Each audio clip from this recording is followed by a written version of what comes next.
Where did you learn? You bastard. I was fortunate enough when I was in college to study my junior semester, spring semester, in the south of France, and went to school there, took my courses in French and learned it, and just sort of kept it.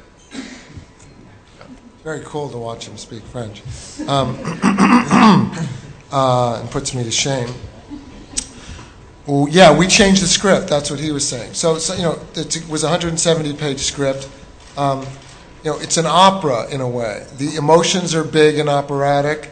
The predicament is twisted and operatic with big highs and big lows. People sing right into the camera, like in Bertolt Brecht. He does it with Jeremy Renner. Jennifer Lawrence does it. He dances into the camera with his pelvis with Amy Adams. And it's magnificent to be in that bathroom with them, in that sweaty bathroom with him and Amy Adams. So ideas will occur to us. The muses will come to you. That's part of working with a team that you worked with before, is you're very excited to be making a certain kind of cinema, and certain ideas will come to you.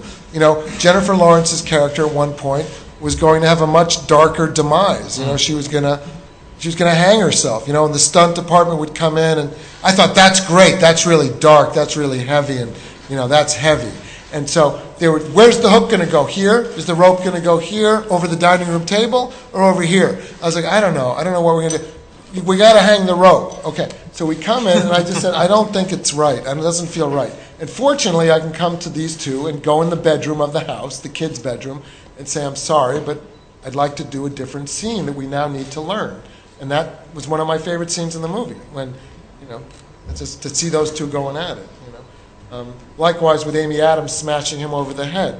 You know, there were changes in there that happened on the day that are, you know, it's wonderful. You know, so we knew Amy was going to reveal herself in that scene, but one piece was missing, and that one piece was something we came up with, which is when he looks in her eyes and tells her he loves her until he sees Amy Adams in there.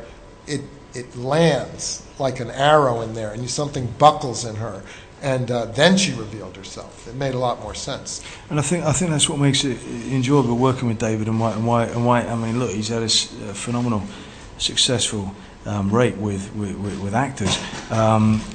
It is because he. I remember in that scene where you were changing it from being hanged to not being hanged. I always like to try to stay subjective. I think it's all or nothing. You know, you must trust the director completely, and you just subjectively play the character, and then you see what happens later on.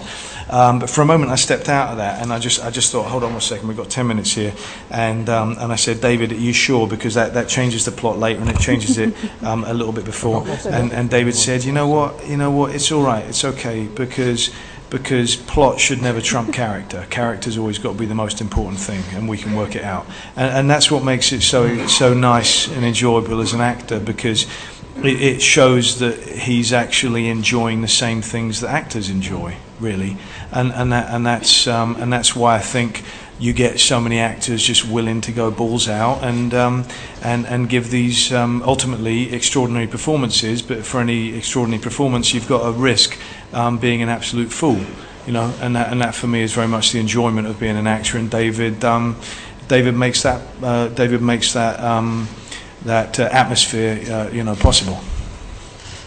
I was going to add to that, thank you. And it's what means everything to me is their trust. It means everything to me. It inspires me to write for them. So when I go to them on the day and I say, listen, this is going to be different, and they look at me and go, when you Christian look at me, or you Brad, and you go to me, okay, and you say, let's go talk. That's everything. And you go, okay. As opposed to, what? You know what I'm saying? That's everything. That's just gigantic. We were all taking huge risks. It was a high wire act. Every single actor playing a role they had never remotely played. Me doing a movie I had never really done like that. And failure is very exciting and frightening. So it was frightening, but that was also exciting for us to be taking the chance. And I'll just want to add, as a producer, watching that dynamic, that working dynamic, it's really exhilarating and exciting to see that if something's not working, they as a team can talk about how to solve it, and then David there on the fastest BlackBerry hands you can ever see. He writes the scripts and he writes the dialogue, and within a matter of 15 or 20 minutes, the script supervisor has actually handed out pages and they're saying the lines. It's really fascinating and exhilarating. I can't type on an iPhone. The iPhone, it would never happen. It would be like, but this thing, I can tear it up. I can do 100 words. That's why I'm old-fashioned. So far we are with the product placement, please. Another question here. Hello, this is Ellie Mastoro from Belgium. I have a question for Mr. Russell. As soon as he's done texting. He's listening. Hello. I have a question about your movies that usually center on characters, as it says, who are trying to change their lives through a process of reinvention, and it's movies about people whose lives have not gone the way they wanted or intended. And I don't mean to pry, but what does it say about you? I don't know. That really doesn't relate to me. No, I'm just kidding. I personally have had two phases of my filmmaking career, right? I was here with Three Kings in '99, and then I tried to make a film. I'd made very different kinds of films then. I said, let's try an action film. There's funny stories about that I just thought. But, and then I said, let's make a metaphysical film, which did okay. It didn't succeed like I wanted it to. And then, as Darren Aronofsky said to me when I met him after he made The Wrestler, I said, what happened? You're doing so good. He said, I got my head out of my ass. See, so my head, that can happen to anybody. If your head can go up your ass because you're afraid of failure, because there's pressure. The more movies you make, the more you feel the pressure to do good. So, I kind of lost my way as a storyteller. It's hard to find inspiration if you mean it from your heart. You gotta figure out how to do that. That's a magical process. And I also got divorced, and I had a bipolar son, and I had to figure out his life. That took a lot of energy to find the right school for him and to take care of him and all that stuff. So when I came back, and then I couldn't get a movie made, but I'm a working writer. I work for a living. So Sidney Pollack hired me to write Silver Linings Playbook. I didn't know if I could get the job directing it. In fact, I couldn't. I couldn't get the job directing it. And then I got to make The Fighter, thanks to Mark Wahlberg and to Christian. And then that started to put me into this world that was very intimate and much more from here than from here. The whole thing is from here, and like he said, from the feet up. And the whole thing looked clear to me. And then, Bradley, it just goes from there. So that's this new phase of filmmaking. So that, from a humbled place, I can look in the faces of people and know that's the beautiful part of life. People who have fallen down, or people who are trying to get up, who can't afford to be cynical or negative. My son can't afford it. He taught me I can't. It's a luxury to feel negative. It's a luxury.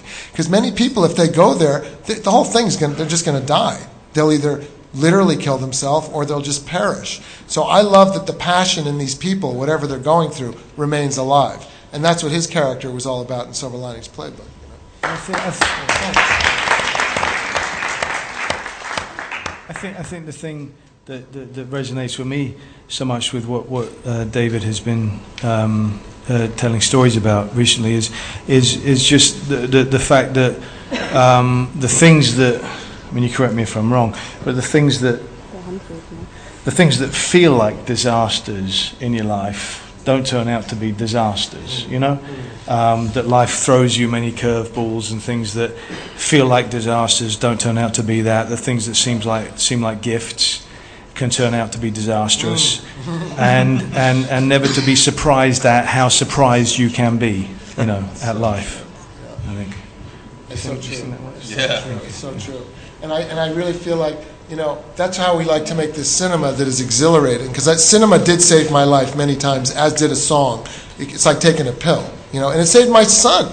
Storytelling. If you can just be all messed up. When he'd be a bipolar little boy, and I'd go, let's just watch this movie, and he'd go, his whole energy would change, because his energy would leave whatever movie he was living in his head, which was no bueno, and then he would go to this other movie, and it's great.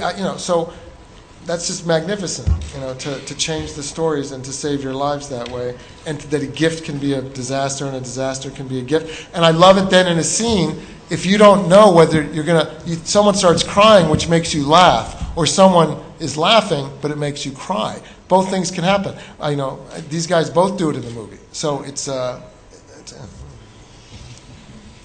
Yes, that was true. The last question, please. You in the middle. Could you please stand up? Hi, I have a question for Mr. Cooper. This is the third time you've worked with Jennifer Lawrence. How do you feel about working with her, and how has your professional and private relationship evolved in the past few years? You know, we both, David and I, had the opportunity to work with Jennifer on Silver Linings Playbook, and we were sort of amazed at this creature's ability to be a sort of young girl and this sort of very wise older person at the same time, and an effortless way of being on set and in the scene, and just how just talent drips off of her. And it was easy. It was just a very easy way of working. And then that just led to just doing another movie with her. She was attached into a film, and I always loved the director that she was going to work with, and so I just said, yeah, let's do that. Suzanne Bier for Serena. And then we were able to, when David was talking about doing this next movie, I think it was just because he had worked with both of us, but it wasn't because we were doing it together. She and I don't have any scenes together. So Christian primarily is with Jennifer, and I see her from across, when we're both in the casino, when she's walking over to Victor Taleggio's Men, but that's about it. I love that moment that I overheard right then, which was very much like David's directing style. As Bradley was talking, he said a director, and it remained nameless. And David whispered, "Say the name of the director." And he went, "Suzanne Bier." And that reminded me of being on the set with David, where he would be hiding under a couch somewhere, and you'd be in the middle of talking. He would say the name of the director, or whatever it would be. And so you'd add that to the scene, and it ended up in the film. You know, it felt like we were back on the set. It was, yeah. And I guess we all love David directing as well as your acting, Bradley and Christian, and also your producing. And we're really happy to have you here on the festival. Don't let us wait another 14 years to have you back here in Berlin. Thanks for being here. Thanks for the American Hustle. Thank you. Thank you, everybody.